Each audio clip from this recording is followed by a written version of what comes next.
ससुर जी बैठकर अखबार पढ़ रहे थे। बहू आई, पापा जी आप तो घर में रहते हैं, अखबार बाद में पढ़ लेना। ससुर ने चुपचाप अखबार बहू के हाथ में दे दिया था। बहू वो चाय। पापा जी पहले कुकू की बस आ गई है, स्कूल बस, जरा इसको बस में बिठा दो। और ससुर जी ने कुकू का हाथ पकड़ा था, बैग लिया था और बड़े मुस्कुराते से उसको बस में चढ़ा दिया था। पापा जी ये कुकू की बोतल रह गई है, जरा इसको दौड़कर पकड़ा दो, कहीं ऐसा ना हो वो पूरा दिन आज प्यासा रह जाए। और ससुर जी ने बोतल लेकर बस के पीछे उसको आवाज दी थी, रुकवाया था और बस में पानी की बोतल भी दे दी थी। आकर फिर से बैठ गए थे। पापा जी आप तो खाली बैठे हो। पापा जी ने बहू की तरफ देखा था कि ये बार बार क्या कहती है। पापा जी बस एक छोटा सा काम है कि आपने ये थोड़ी सी सब्जियां ला दो। आज इन्होंने कहा है कि मटर पनीर बना दो। पापा जी जरा ये बाहर की डेयरी है ना, लक्ष्मी डेयरी, यहाँ से सफल मटर ला कर दे दो और पनीर ले आना। आज इनका मन है कि मैं मटर पनीर बना दूं। पापा जी उठे थे। बहू एक कप चाय मिल जाती। हाँ पापा जी जब तक आप आओगे मैं चाय बना दूंगी। गए थे और लक्ष्मी डेयरी से जाकर सफल मटर और पनीर लाकर बहू के हाथ में दे दिया था। बहू एक कप चाय दे दो। अभी बनाती हूँ पापा जी, अभी तो आप खाली बैठे हो। जरा सी ये मटर है, थोड़ी सी ये पैन मटर है, ये थोड़ी सी रखिए, इनको छिलवा दोगे पापा जी। और पापा जी मटर छिलवाने लग गए थे। मैं सफल मटर भी तो लाया था पापा जी, उसका मुझे कुछ और बनाना है, इनको मुझे पुलाव में डालना है। अब पापा जी बैठे बैठे ड्राइंग रूम में मटर छील रहे थे। बहू ने चाय लाकर रख दी थी।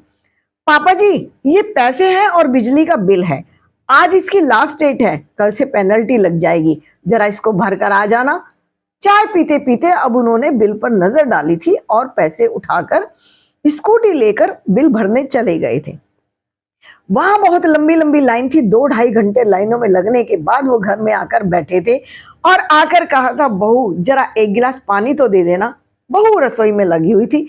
पापा जी अभी दे देती हूँ, और बोतल रखकर चली गई थी। पापा जी को समझ नहीं आया था कि बोतल से पानी पीना है तो ग्लास कहाँ चला गया। पापा जी आप तो खाली बैठे हो, जरा एक बार ग्लास भी ले लेना, मैं जरा ये कपड़े प्रेस कर रही हूँ। बहू की यह हरकतें सुबह से शाम तक देख देख कर पापा जी परेशान हो चुके थे। पापा जी काम करने से परेशान नहीं थे, उसकी एक शब्द से परेशान हो चुके थे। उन्होंने बहू को बुलाया और बेटे को बिठाया और कहा कि बेटा एक बात तो बताओ, क्या मैं सच में रिटायर हो गया हूँ? दोनों के दोनों चुप हो गए थे। क्यों पापा जी? रिटायर तो मैं हो गया, ये तो मुझे समझ आ गया, और काम भी मुझे घर के करने हैं, वो भी मैं कर रहा हूँ, लेकिन हर बात में जो एक शब्द बोलते हो पापा जी आप तो खाली बैठे हो, इसका मतलब क्या होता है बेटा? ये समझ में नहीं आ रहा मुझे। अब बहू चुप हो गई थी क्योंकि वो बार बार हर बात पर कहती थी पापा जी आप खाली बैठे हो।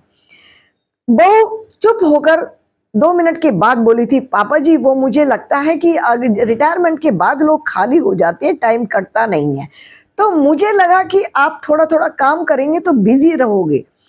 वो तो मेरी समझ में आ गया बेटा, ससुर जी ने कहा, लेकिन आप जो बार बार कह रहे हो कि पापा जी आप खाली बैठे हो, पापा जी आप खाली बैठे हो, बेटा मैं सुबह से कब से खाली बैठा हूं, आज मैं ये जानना चाहता हूं।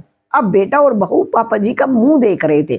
सुबह सबसे पहले कुकू को बस में बैठाया था, उसके बाद तुमने पानी की बोतल दे दी थी, उसके बाद तुमने बिजली का बिल भरवाया था, उसके बाद तुमने मटर पनीर मंगवाए थे, इसके बाद तुम्हारे शाम के और काम शुरू हो जाते हैं और फिर पौधों में पानी डालना होता है।